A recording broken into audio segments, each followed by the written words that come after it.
आगे बढ़ते हैं। माय गॉड, बहुत ही बढ़िया सवाल सर। ये नॉर्मल आप इसको जैसे बोलना चाहें बोल सकते हैं, लेकिन मेरे हिसाब से तो ये इलेक्ट्रोफिलिक एडिशन रिएक्शन होगी एल्कीन की एडिशन रिएक्शन, जिसका सबसे बड़ा बेस है इलेक्ट्रोमेरिक इफेक्ट।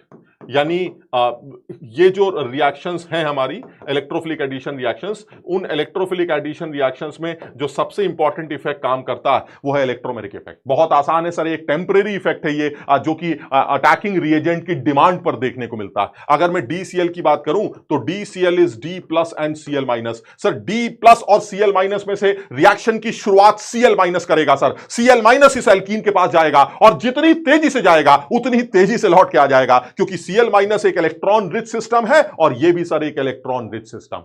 इसका मतलब सर रिएक्शन की शुरुआत कौन करेगा? Cl माइनस तो नहीं करेगा सर, वो करेगा जिसको इलेक्ट्रॉन्स की जरूरत है, क्योंकि ये एक इलेक्ट्रॉन रिच सिस्टम है और वो है D plus. Sir D plus नीचे आके खड़ा हो जाएगा, वो कहेगा मुझे इलेक्ट्रॉन चाहिए। कहां से मिलेंगे सर? ये इलेक्ट्रॉन ये पक्का बाहर वाले कार्बन से लेगा। क्यों? क्योंकि सर ये बाहर वाले कार्बन पर जब ये इलेक्ट्रॉन शिफ्ट होंगे तो वो D प्लस को मिलेंगे, जिसकी वजह से यहां प्लस आ जाएगा। And this is a 3 degree carbocation.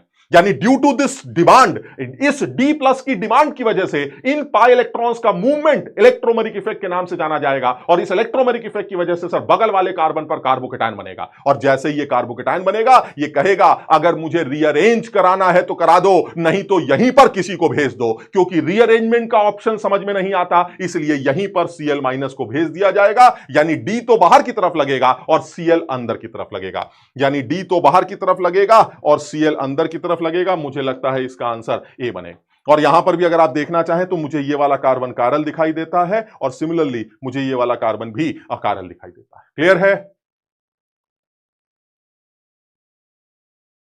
Clear? समझ में आ गया? बहुत आसान है, बहुत आसान।